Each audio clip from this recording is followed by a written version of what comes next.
Hey everybody, Dr. Rory Stern of ADHDFamilyOnline.com. And this time I'd like to talk to you a little bit about the three subtypes of ADHD. I've mentioned them before when talking a little bit about what is ADD versus ADHD. So I mentioned that there are three types of ADHD. If we really look at how are people being diagnosed, how do we understand what type of ADHD a person has? And remember I mentioned the DSM, the Diagnostic and Statistical Manual of Mental Disorders. Well, here it is, this thick book with all these lists and diagnoses and qualifiers and criteria for diagnosis. So, and we'll get into this. I want to actually show you what's in here because this thing drives me nuts. It's like you may as well be it's a checklist or it's a cookbook. You know, do we have this ingredient, that ingredient? But I'll get to that.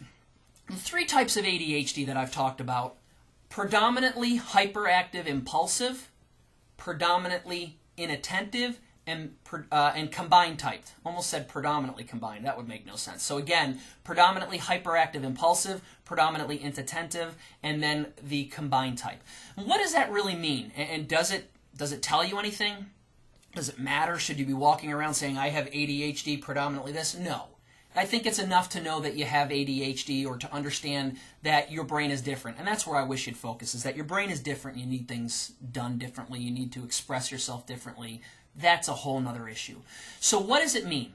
Well, again, inside this manual I showed you, there's all these different criteria, symptoms, signs and symptoms of what are the main struggles or what are the main challenges that a loved one, maybe you, your child, whoever, is struggling with when it comes to ADHD. And we look at those to figure out, well, is it the hyperactive impulsive type, is it the inattentive type, or is it combined? And you may start to figure out, okay, well, what do these names mean? The hyperactive impulsive type is more of the person who is constantly fidgeting, looks like maybe they're driven by a motor, they're jumping up and down, they can't sit still, or maybe maybe you can't physically see it, but maybe they're tapping their feet or politely hiding their hands and twiddling them like this, but you don't see it.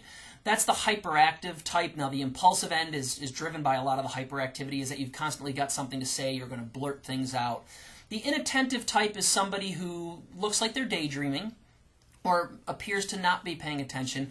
And the main thing you have to understand there is that ADHD is not about a lack of attention. It's more variable attention. So that really means that somebody who's passionate about something with inattentive ADHD is going to be able to really be engaged in that if they're passionate about it. But they're going to be bored if it's on a topic that they don't care about. And for me, you know, my personal bias, that's a good thing, because passion is what you should be following. Now, the combined type is exactly what it sounds like. It's a little bit of both. You've got some hyperactive impulsive tendencies, and you've also got quite a bit of the characteristics of somebody with inattentive ADHD. So those are the three types: predominantly hyperactive impulsive, predominantly inattentive, and the combined type. And we're going to get more into that, but I want to break these down for you in simple, step-by-step, piece-by-piece bits of information that you can understand and actually make sense of without being overwhelmed, because there's a lot you need to know, a lot you need to understand, and that's what we're here to do. So remember, three types of ADHD, and really it's just a way of understanding how you're different. All right, everybody, I'll get you next time.